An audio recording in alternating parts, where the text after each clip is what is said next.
जय हिंद दोस्तों। रेलवे सामान्य अध्ययन के वीडियो नंबर 16 में आपका स्वागत है। इस वीडियो में हम लोग जानने वाले हैं हिंदी भाषा के बारे में समथिंग। तो चलिए शुरू करते हैं। संविधान के भाग 17 में कौन सा भाग है? भाग नंबर 17, अनुच्छेद नंबर 343(1). संविधान के भाग नंबर 17 अनुच्छेद 343(1) के अनुसार संघ की जो राजभाषा है वो क्या है? हिंदी होगी, और उसकी लिपि क्या होगी? देवनागरी होगी, ऐसा लिखा गया है। ठीक है, कौन से भाग में? भाग नंबर 17 में अनुच्छेद नंबर 343(1). संघ की राजभाषा क्या होगी? हिंदी होगी। लिपि क्या होगी? देवनागरी होगी।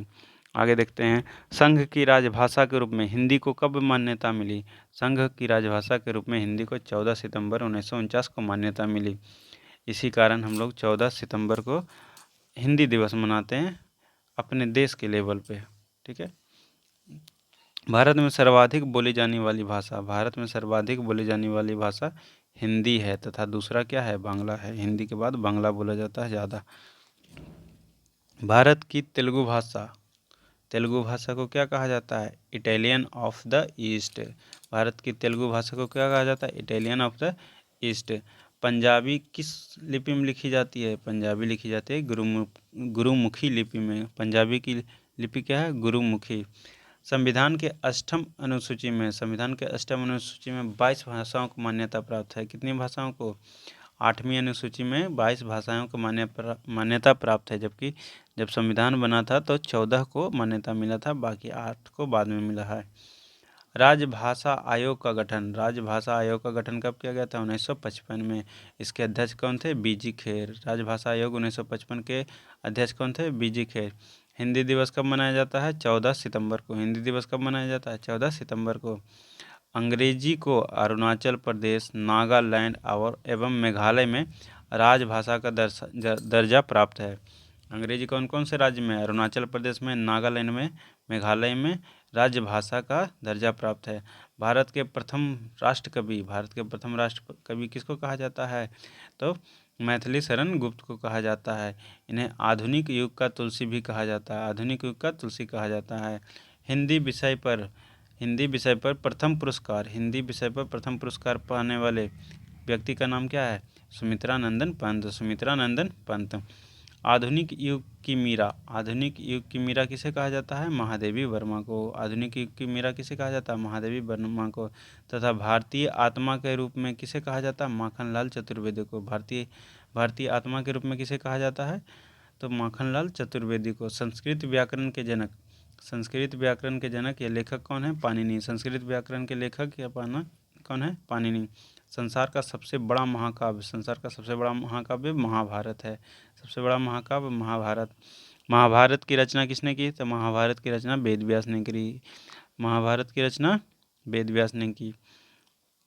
विश्व का आदि महाकाव्य यानी सबसे प्राचीनतम महाकाव्य का नाम क्या है? रामायण।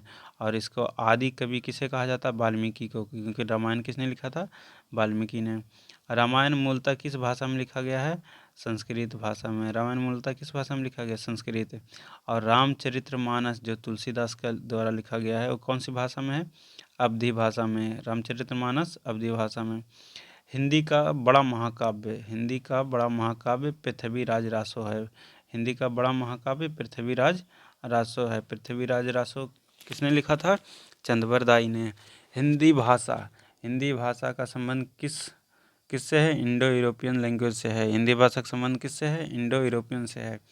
कालिदास को क्या कहा जाता है? भारत का शेक्सपियर कहा जाता है। कालिदास को क्या कहा जाता है? भारत का शेक्सपियर। सुमित्रा नंदन पंत को और किस नाम से जाना जाता है? सुकुमार कवि। सुमित्रा नंदन पंत को किस नाम से जाना जाता है? सुकुमार कवि। विश्व की सबसे प्राचीन भाषा, विश्व की सबसे प्राचीन भाषा क्या है? सुमेरियन है। विश्व की सबसे प्राचीन भाषा सुमेरियन। संस्कृत भी आता है।